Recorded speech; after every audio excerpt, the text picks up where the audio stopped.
Isiah Factor Uncensored starts now. Well, it's a fresh Friday, and welcome to this early edition of the Factor Uncensored. Glad to see you here. We have some major in the state of Texas, and of course, the gang is all here. We got Keyshawn Marshall, the producer, who's hopping all around, and also Glossy Lip Sonora Harris, also the producer here on a fresh Friday. Who's ready to have some fried fish, guys? What's going on, everybody? It's Friday. It's Friday. I was clicking everything. My bad, everybody. I was clicking too many buttons. Like, what's going on here? Is it an earthquake? It's Friday. Give me grace, y'all. Give me grace. It's also 626 day. It's a palindrome, 62626. What does that mean? What is that? Today is June 26, 2026. It's 62626. Okay. All right, I get it. Yeah. Just a little nerdy thing. All right. Well, we're glad to see all of you in the stream as well. And of course, we have time to chat with you today. So get your questions ready. We have one of our favorites, Estrella Garcia, is already in the house, and we're waiting on many of you others out there to join us on the stream. Now, lots of Texas news going on today.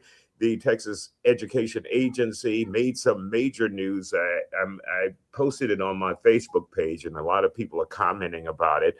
Now, the Texas Education Agency Board of Education decided today to make Bible stories a part of the curriculum in the Texas education system for students out there. And many parents and, of course, educators have something to say about it. Before we get to the comments, though, let's take a look at what happened today from Fox 26 reporter Sherman DeSalle.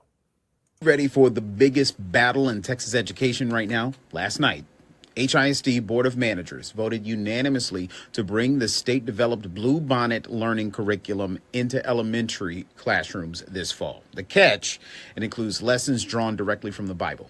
Supporters say it's all about cognitive science and building cultural literacy to understand American history, but opponents packed the board meeting to say that religious education belongs at home, not in public schools. And the Houston Federation of Teachers says that it's a legal minefield for educators. The union says they fully anticipate lawsuits from parents, and they're preparing to defend teachers regarding religious freedom violations. Get this on the finances. HISD adopted the materials to get a $3.3 million state cash incentive, but a new report reveals the state is spending $8 million taxpayer dollars just to fix over 4,000 editorial errors and copyright issues in the curriculum's first draft. So what do you think? Is it about education or extra funding? All right, we have some guests standing by to talk about this. We have Dr. Margaret Hale from the University of Houston, a professor who has been monitoring this from the beginning, and she was at the board meetings this week. And we have DJ Henney, who is an educator here in the state of Texas. So first of all, Dr. Hale, lay out what's happened here. I heard Sherman say HISD and also the Texas Board of Education. So who has a role in this and who's playing what role? Those are some great questions. So I haven't just been following it. I've been there all week at the State Board of Education meetings. Just got back to Houston this evening. So the literary works came about because of House Bill 1605 that was passed in the, I believe, 89th legislative session in the state. And the statute reads that the state will mandate a minimum of one required text per grade level. I think all of us out in the field read that, interpreted that as one common text per grade level. What TEA proposed was, in fact, a much longer list. Each grade level has multiple titles. In April, we were successful at getting them to reduce the number of texts in grades 6 through 12. And then this week, my colleagues and I focused our efforts on getting them to reduce the number of texts required at each grade level in grades K through 5. Mm-hmm. There is indeed one Bible story per grade level. We convened teacher work groups from around the state and asked for their feedback on the list. And when I say we, my research colleagues and I, who were working in collaboration with the Texas Council of Teachers of English Language Arts, almost unanimously, the teachers that we worked with in the month of May, their probably busiest month of the school year, they gave up their time to review and analyze all of the texts that were on the list for grades K through 5. They were uncomfortable with being required in the future to teach these Bible stories, not only because if they're Christian, they were uncomfortable because they don't want to impose religion on somebody in their class who's not Christian. They didn't believe that other religions were included in the required lists. We shared that information with the State Board of Education. Unfortunately, we made no progress there. We made progress in some other ways, but the final list that they approved today for K through 5, they've already approved 6 through 12. There is one Bible second, sorry, I read the chat box. There's one Bible selection or Bible story in each grade level. Now, when we talk about these Bible studies, Dr. Hale, in what context will they be used? Are we talking about educators now having to say this is history, this is fact, or they're saying this is reading that could help you in your life? That is still unclear to my colleagues and me. We're not sure what the context is going to be. Everything in all the testimony from the public who are for the Bible stories and then state board members who are for the Bible stories, it seems to be about the belief that this is cultural knowledge that the students need to help them understand the United States of America and our society.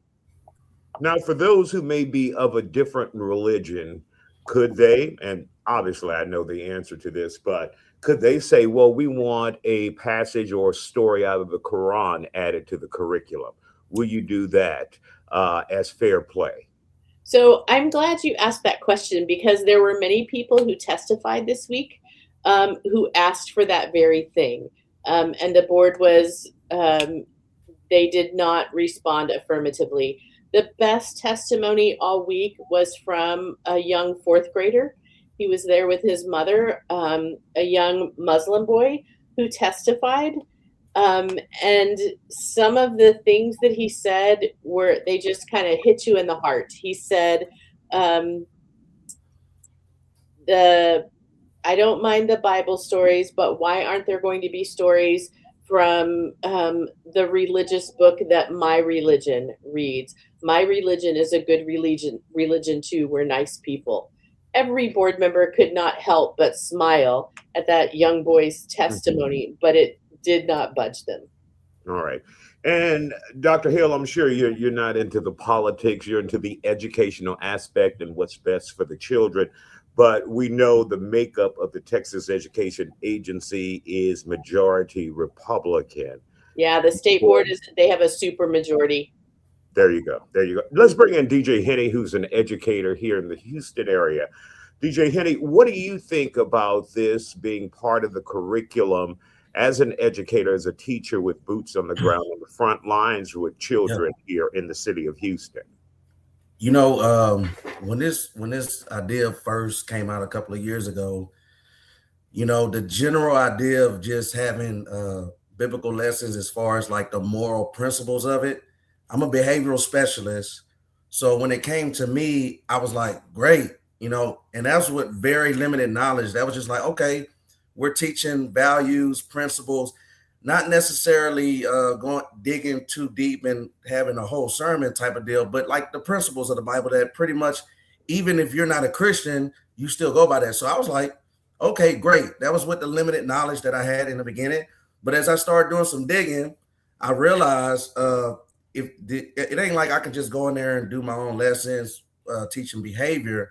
I'm abiding by a very specific curriculum, which which has some a lot of pushback. And so, when I read and dig into it more, I realize and I do understand why there's some pushback on this curriculum. How do you think parents, DJ Henny, will react to this? Parents of some of your students, do you think they will be open to it? Do you think they will care, or will it be down the middle? Probably down the middle, but I will say this, like you guys just pointed out, Doctor, the context of what's going to be taught exactly is very vague. I've had students just dealing in behavior, to where I refer parents to different churches to get help and resources. They had no problem with stuff like that. So like I said, there's not enough information. I don't know, are we going to be opening the Bible and just like a regular church sermon, or is this like just the principles of life? Treat people as you want to be treated, for example, So like I said, now when I dig further into some of the context, I actually research why is there so much pushback on this. So from what I read, for example, some of the elementary texts, when they talk about slavery, they omit different parts of slavery. They take it out, and it makes it look like America did not play a part in slavery. So as I dig, I can see why there's a problem with this text. So I just need to get more information. All right, DJ Henny and Dr. Hill, don't leave us just yet. We're getting a couple of comments here from some of the viewers. They want to teach the Bible, but not Black history. And that is coming from Judge Dredge here. Now, Dr. Hill, I want to ask you, what do you think the end game here is? The end game will be for TEA, Texas Education Agency. And we've historically heard from conservatives and Republicans around the country saying, look, higher education, academia has been a hotbed for liberalism. It's time we take control of education. So are we trying to mold a new generation, or are we actually trying to educate them? What are your thoughts? And I don't want you to get political, but you've been there, you've been in the trenches, and you've been there all week. What are your thoughts about that, Dr. Hale? So first, DJ, I'd love to talk to you more about this at some point offline, because I'd love to hear your thoughts about what they've passed this week. It is very hard, Isaiah, not to get political. I think the end game is to destroy public education. Wow. That's what I think the long game is. I think they've been at it for a long time. Ultimately, the readings on these required lists will be considered accessible. That means information from these texts will likely show up on the state of Texas assessment of academic readiness, the STAR test, which means teachers are going to have to teach the information. We still don't know in what context. I can tell you that at the different grade levels, not all of the texts are directly from the Bible. For example, the title that passed on the kindergarten list is The Berenstain Bears and the Golden Rule. The title that they substituted into first grade today is a picture storybook called Jonah and the Whale. But all of this becomes accessible through the STAR exam. And so there's so many titles on the lists that it doesn't leave teachers enough room. It doesn't leave schools and districts enough room for local control to add in texts that they value in their school or that represent the children sitting in front of them. So this required list is going to become a checklist for teachers with not a lot of room for good, solid instruction. But ultimately, I think that the long game, and this is Dr. Margaret Hale speaking as herself, not on behalf of my employer or on behalf of TCTELA. I think they are trying to dismantle public education. Wow. Would you agree, DJ Henny? Yeah, I mean, I could definitely see why. I mean, just this year, we're facing multiple cuts. Just at my school, we're losing 13 teachers, and we've been cutting for the last couple of years. We've also, we're even taking some of the schools out and combining schools. It seems like everything, the voucher program with I mean, everything is geared towards moving your child out of the public education system. And right now we're fighting for students just to, come. So yeah, just the budget cuts, the pay, and just everything seems like it's moving away from public education. I would agree. And I want to wrap this up, but also I want to know from Dr. Hale, what do we see the future of education looking like in the state of Texas? I think I read somewhere this week and I was like shocked by it. An attempt to get rid of world history or ancient history and focus only on Texas history and American history. And when we mold those young individuals and send them out, not just to the United States, but to the world, they're going to be ignorant about it if we move in that direction where you're only focused on Texas and America. You don't know what's going on outside of our borders. And I'm not sure where I read that this week, but Dr. Hale, your thoughts about that? So interestingly, just as at the April State Board of Education meeting, the two big ticket items on the agenda for the week were the required literary works lists for ELAR and the revised social studies standards. You can go watch any of the news reports on what happened with the social studies standards this week. One of your viewers said in the comment, trying to erase Black history. That's exactly what they're doing. It was a difficult week to listen to all of the testimony and, quite honestly, the vitriol and the hatred in that room. So what will Texas public education look like in the future? It's hard to say. What I will say, I'm just going to put in, it's not really a shameless plug because it's not me.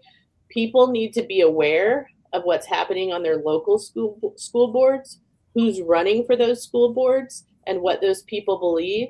The same way you need to be aware, we need people to be aware of who's running for the state school board. Many people assume those are appointed positions. They're not. They are elected officials. And people really need to go out there and find, because those are the people who are controlling what we teach in our classrooms in the state of Texas. All right. And of course, that is a question for those who are in the chat. So I almost thought that was for one of you guys, but thank you guys for joining us. We've got a lot of work to do. And of course, this is a reminder, like you said, Dr. Hale and DJ Henny, parents have to be involved. They have to be mindful and pay attention to what's going on. Obviously, here in Houston, the school board here, well, that's a different story because TEA has taken control of the city of Houston's education system, but we will see what happens down the road. Thank you both for joining us, and Dr. Hale for the work that you have done in monitoring this and alerting rather the public about what's going on, and you too, DJ Henny, for educating the young people here in our community. Thank you both for joining us here on The Factor. Thank you so much for your time. All righty. Thank you, guys. And of course, we want to make sure if you have a question or comment about this topic and many others that we have, we'd love to hear from you here on The Factor Uncensored. Just join the chat on Fox Local, also on YouTube, and alert your people. Let them know we're on the air. It's a Friday, but we still have some important information to deliver with you. So, Sonora and Keyshawn, let's move on now to Venezuela. I think about 2 hours ago, CNN reported more than 900 people were dead as a result of the devastating third earthquake that they had there, 9.2 and a 9.5. We began reporting on this Wednesday right here on the stream. And I think the latest count is about 50,000. 50,000 people are missing. And there is what they call a golden window, 72 hours to find people alive, or the chances go down after that. So we have one more day in that 72-hour window to find people alive. Right now, more than 900 people have died. The United States is sending about 300 people to volunteer and help with the rescue, and other countries are sending a total of about 500. Right now in Miami, Florida, they are doing a supply drive. They're collecting water and everything that the residents of Venezuela may need to help them recover from this. I heard one guy saying that medicine is most important. They would love to get some medication to those people. We know several hospitals have been destroyed as a result of this record earthquake that they've had in Venezuela. The hospitals that are open near Caracas, they are treating people in the parking lot because of a loss of power and as a result of no running water. So it is a tough situation up there. Once again, the total is about 900 plus people. And Sonora and Keyshawn, if you have any updated numbers, that was the latest I saw from CNN about an hour ago. 920 people confirmed dead. Over 3,000 people are injured, and that's counting.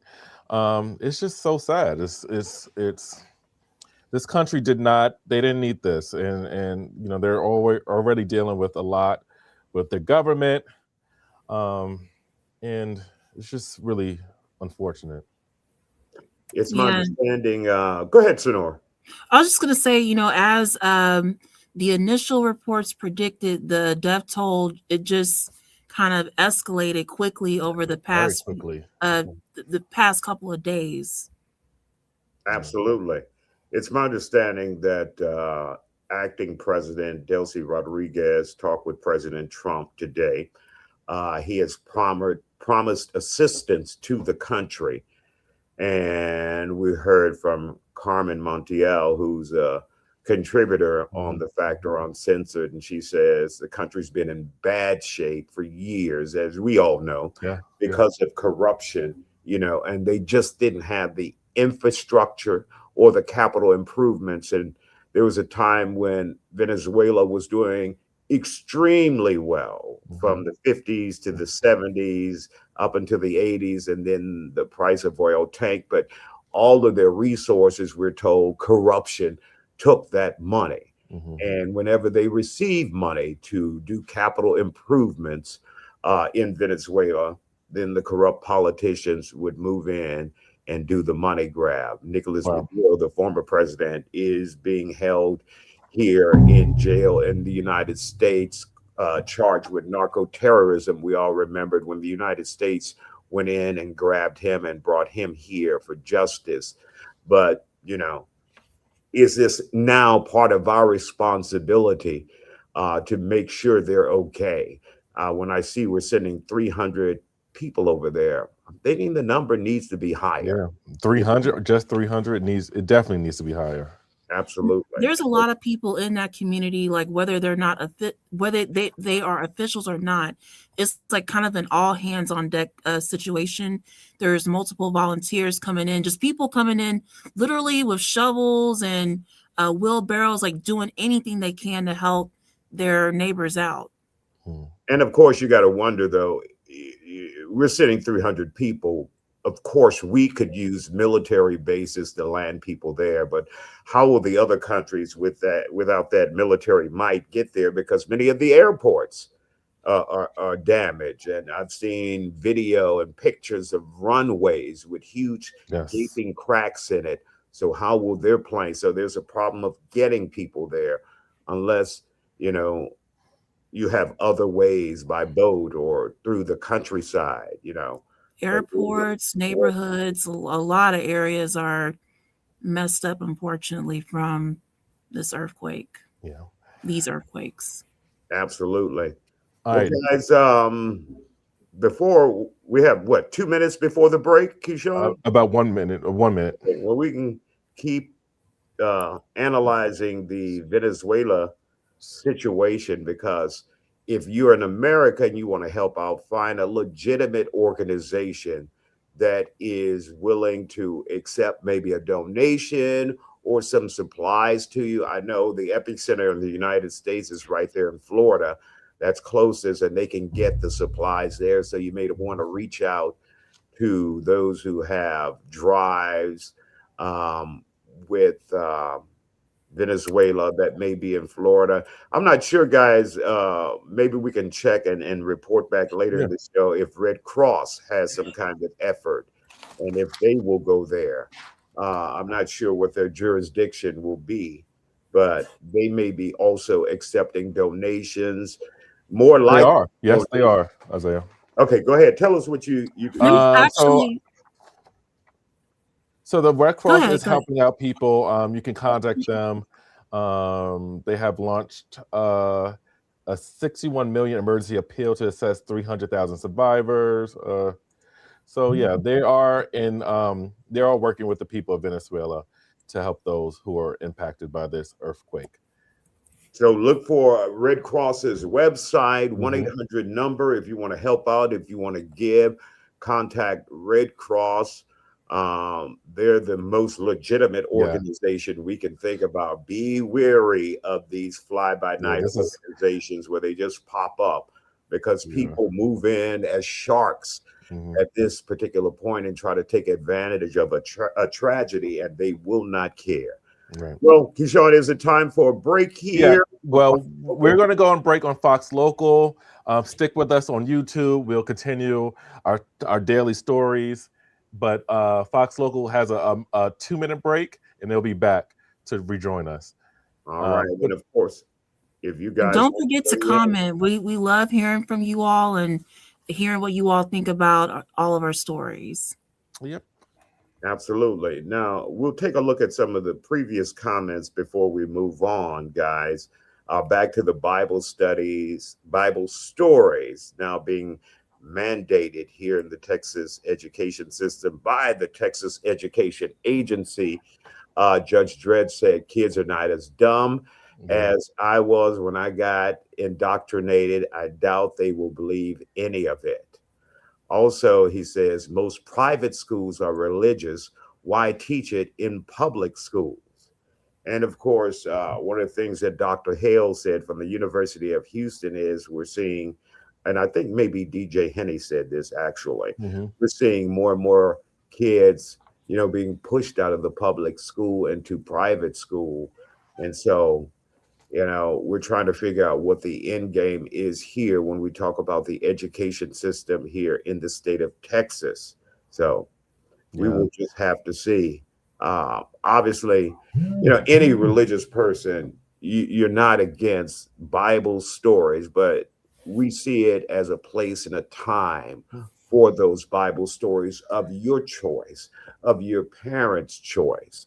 Should the school system, which is the government, another form of government, move in and say, this is what you should be reading, but also not give any other options, not the Torah, not the Quran, only the Bible. It seems, I've seen a lot of people say it just seems very divisive. And it's obviously a super controversial mandate. I just like our guest said, I'm curious to see how how parents in the communities will react. Yeah, and I expect some lawsuits once this actually goes into effect because that's going to happen. Absolutely. And will these kids stay in public school? Sorry, say that again, Isaiah. I said the key is that parents pay attention. We send our children out into the world and we think the rest of the world, has their best interests at heart. And sometimes there's an agenda, there's a plan. And I'm not saying that that's what this is, but you have to be involved in your, recently we saw where so many parents started showing up, whether you're what side of the political aisle you're on. We saw many parents, conservative parents, saying, look, I don't want this book in this school. We've done segments on it. We want this book in this school. So those who are vocal about it and show up, well, then they get change in the school district. We saw a lot of books taken out of school libraries as a result of that. But those were parents involved, and that's what all parents have to do. Get involved. All right, we're back from commercial break. We can move on to our next story. All right. This is one that will have you ticked off, peeved. We're talking about parents, and they have been identified as Damon and Jessica O'Brien. And they have a a 2-year-old. Where's my age? 7-year-old. 7-year-old. I don't have my glasses on. And Oh, don't mean to laugh. Don't mean to laugh. scratch. Chicken scratch. Oh yeah. Okay. Now I understand. I understand. But they have a 7-year-old son, and he died as a result of cardiomyopathy, which is heart failure from obesity. He was 255 pounds. A 7-year-old boy was 255 pounds. Wow. Police said there was no indication he's been to the doctor except one time in his 7 years of living on this earth. They said the day he was sick and that he died and had to be taken to the hospital, they actually took the dog to the vet for treatment, but they did not take their child to the doctor until it was too late. So this is just mind-blowing. He has a 5-year-old sister. Investigators say when they went to the house, it was horrible. It was in ridiculous. Let's put their picture back up. It was in ridiculous condition. And once again, you're looking at the parent, the 7-year-old boy, just precious right there, died 255 pounds. You're looking at his parents, Damien and Jessica O'Brien. I think Jessica is 41 and Damien is 40 years old. And they said Damien had a good job. There's no reason why they should have been living in squalor and not taking their child to the doctor for health checkups. He's been to the doctor one time, according to investigators, and they've been charged with second-degree murder and also abuse and neglect. And it's just mind-blowing. This is just unfortunate. It makes me think how many. Every time we hear a story like this, it makes me think how many other children in the world are dealing with these exact conditions: hoarding, obesity. To be 255 pounds at the age of 6-7 years old. Wow. There's a lot to be said about this. It's just, first of all, just heartbreaking. And I read earlier that the average weight for a boy that's about 7 is between 70 to 80 pounds. Oh, wow. And so to compare that to this poor baby who was 255, I can only imagine how uncomfortable he felt in his body. All of the fat tissue squeezing his organs is just awful. And the apparent lack of care from his parents is like you said, Keyshawn, I think about other children who may be living in this way, and hoarding too. Like that's like another, I don't think a lot of people realize hoarding is also, it can be traumatic for kids that grow up in it.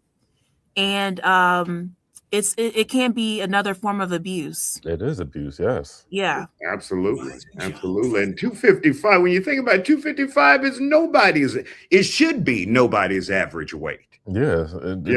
Yeah. Yeah, I don't know how tall he was, but that's a lot. He was He could be 20 feet tall, Sonora. Right. He should not be He was 7 years old. Absolutely. Wow. Yeah. And Keyshawn, to your point, there are a lot of cases like this in this country and around the world. And we don't know about it until we know about it. You know, this is not uncommon. This happens a lot.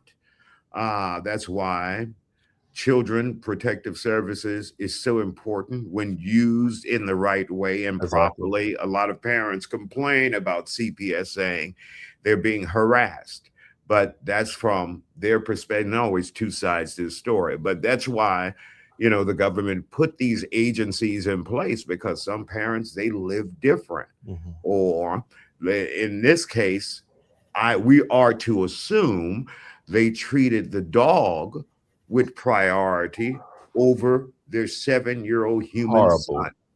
I don't think that CPS even knew. Like, I don't think they were even aware of what was going on. Oh yeah. And the question is, why weren't they aware? Why did he have to die? Like, why did no one intervene? Why did he didn't show up for school? Why? What? We have questions. I have questions. They said there was no record with CPS. They didn't know the child existed. Wow. Bottom line, they didn't know he existed. You know, that's crazy. And you can't help or address what you simply don't know. And we're not saying it's CPS's fault.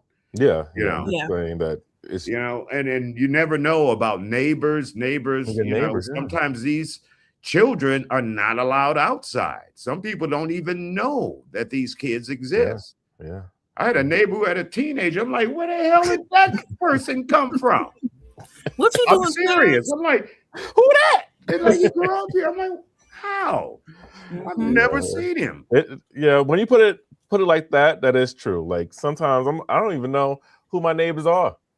But I talk to this neighbor and his wife all the time, and all of a sudden a grown-ass man walks out.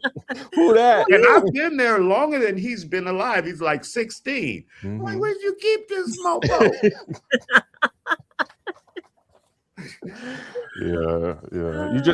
It just reminds you to be vigilant, be aware. And if you see something, say something.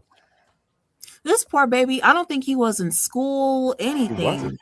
So it's just it's tough. Like Isaiah said, like you don't know what you don't know. Yeah. Unfortunately. Jack is catching up from our Bible stories in the classroom segment, and Jack says, I support homeschooling. So what do you guys think? I got a lot of relatives, my sister and my niece both homeschool, and somehow those kids come out super smart. Just like genius level. Maybe it's just my family. What do you think? The DNA, the genetics. The carries. Maybe. I was wondering, you guys notice when you meet homeschool kids, they are super smart? I don't know many homeschool kids. I don't know. Honestly, I'm thinking about the homeschool kids that are portrayed on TV and in film. But they are portrayed as super intellectual, maybe with a little bit of socialization issues. But overall, like very intelligent children. Jack says yes, the homeschoolers test higher. But why is that, Jax? Like, is it so with homeschooling, it's the parents who teach the kids, right? Mm-hmm. Yeah, parents, or maybe, worst case scenario, somebody else will do it at their home, but mainly it's the parents. Okay, got it. Okay. I'm thinking like maybe all of the personalized attention that maybe that one-on-one is different to when you're in a classroom with 20 other kids. Mm-hmm. Yeah, that definitely helps. And so you guys brought up the socialization angle. There are different groups now where these homeschool kids come together and they have a prom if they want to, or they have social events. So they're just not at home stuck in a cage like Keyshawn is trying to make them. I feel like if I was homeschooled as a kid, I'll be outside. Like, I'm not doing that. Well, they have recess. It's still just like school. Isaiah, do you know if those groups, was it born out of the pandemic, or has it kind of always been around?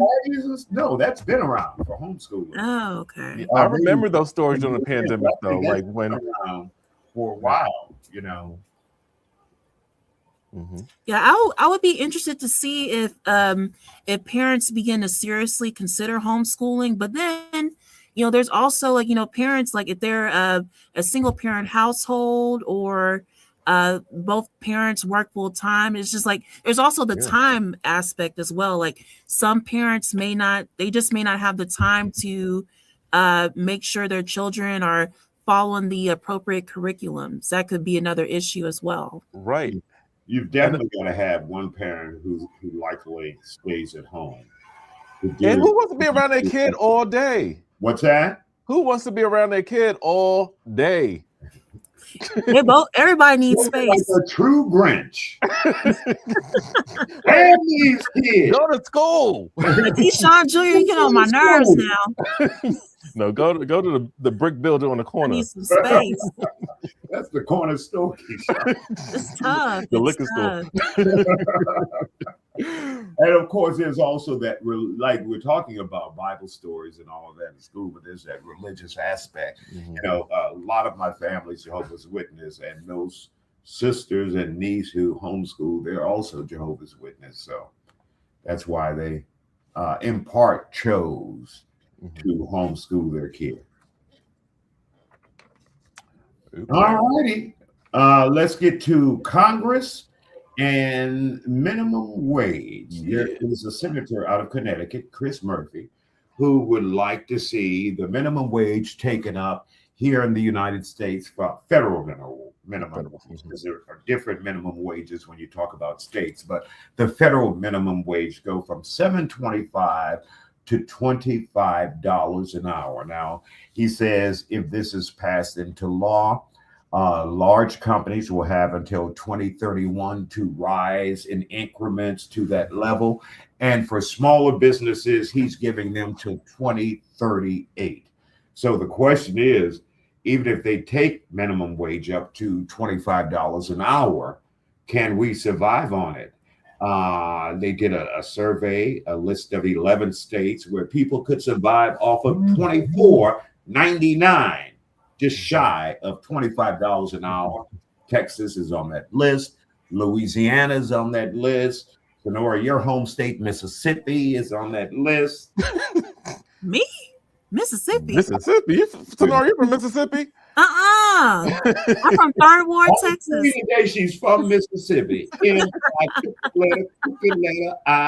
Crooked letter. Hold up now. I know I saw that.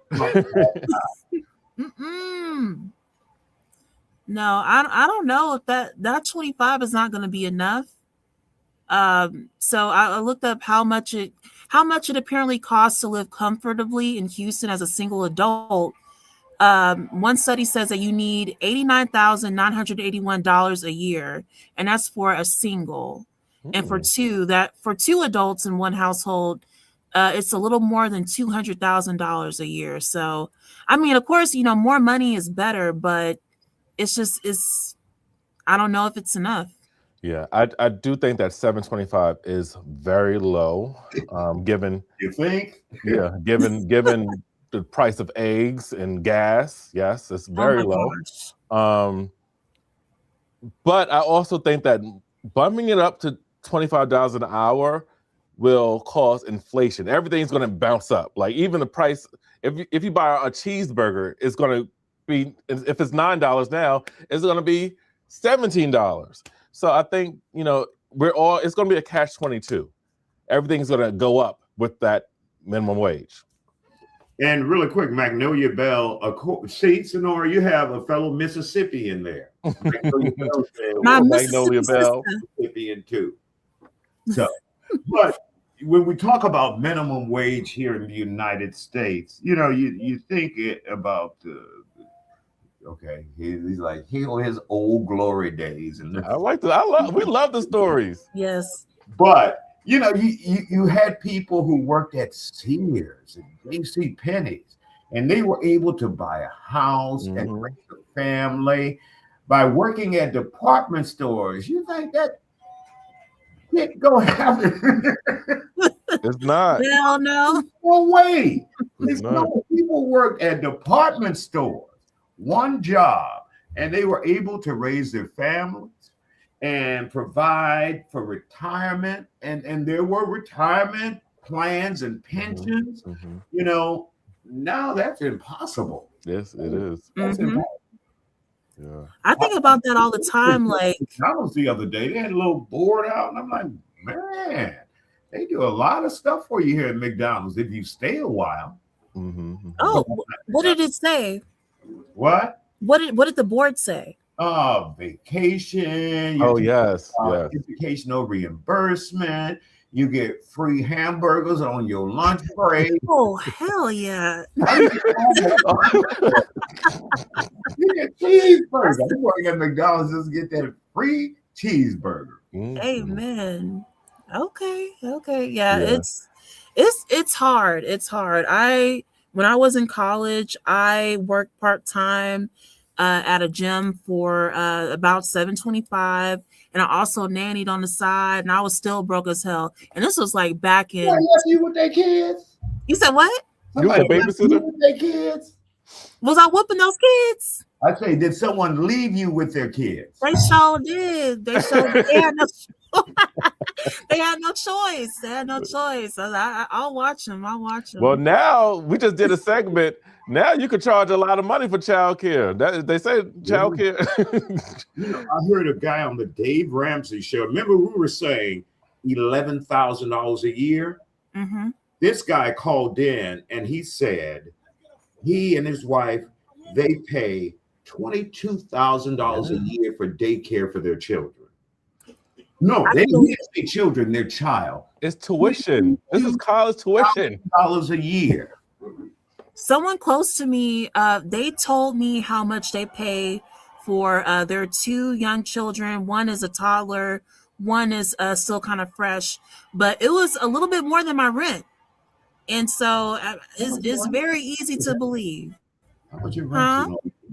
Gosh, Nora, you make a lot. What's your rate? About $1,600. You gonna be living a posh pad. Yeah, she's fancy. This is not bad. It's not bad.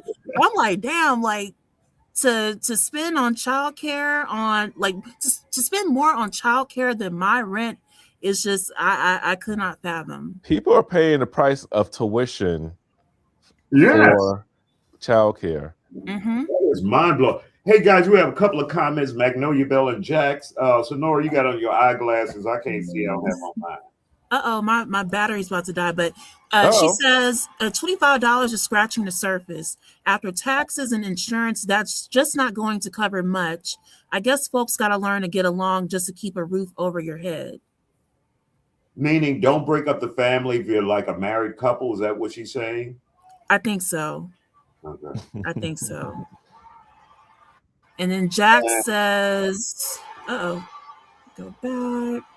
Jack says, my first job at Astroworld. Remember Astroworld? Astroworld was $3.35 wage. Wow. And I bet you could do a little something with that. You could do more than what you can do with the current minimum wage. Yeah. I wonder if that was were you in high school? Or like when was that, Jax? No, she want to know the dates. What year? Tell all your business right now. Isaiah's so old. Back in the day, he bought his house with a lemonade stand. Two popsicles. The good old days. We have another comment from Magnolia Bell. They say, I know someone daycare costs for two kids was more than their mortgage. She is a stay-at-home mom now. Wow. All right, guys, we have 6 minutes.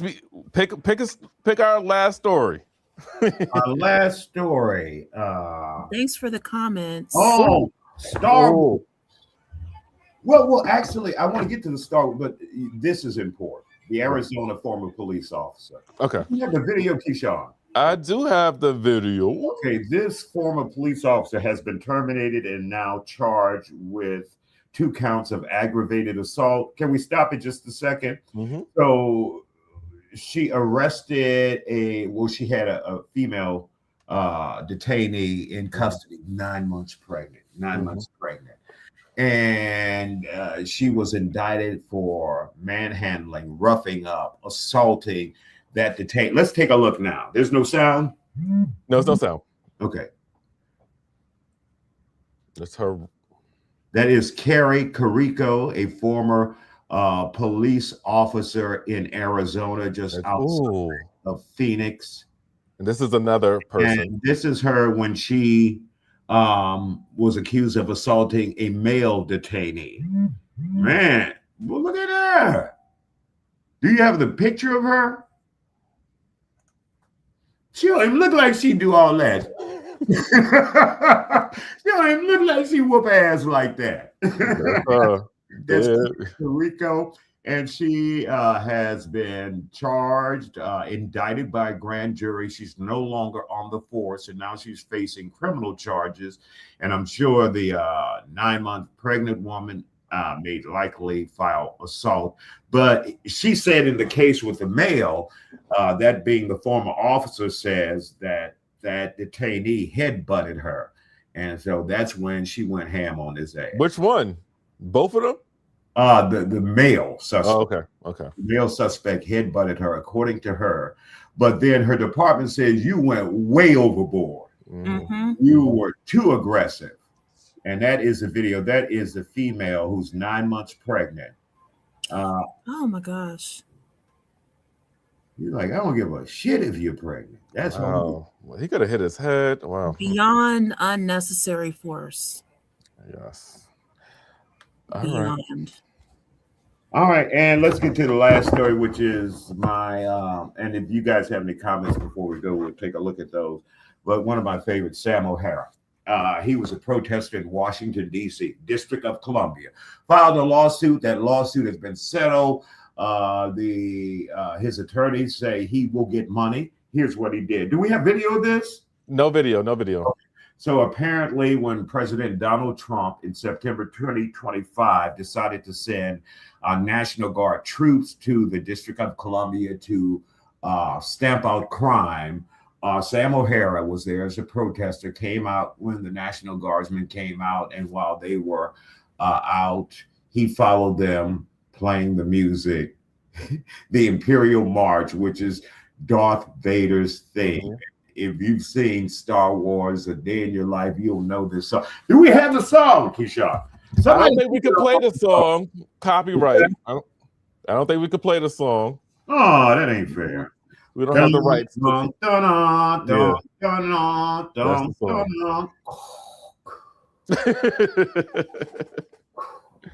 Luke, I am your father. That's the song.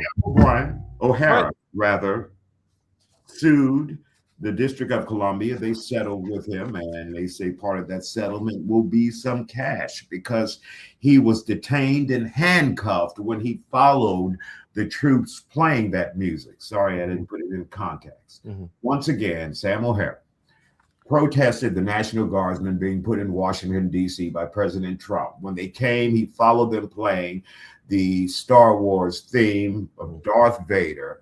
And after that, when he was following them, they stopped, handcuffed him, and detained him. So he filed a lawsuit, and they have settled that lawsuit. And now Sam is waiting on the new Star Wars with a lot of money.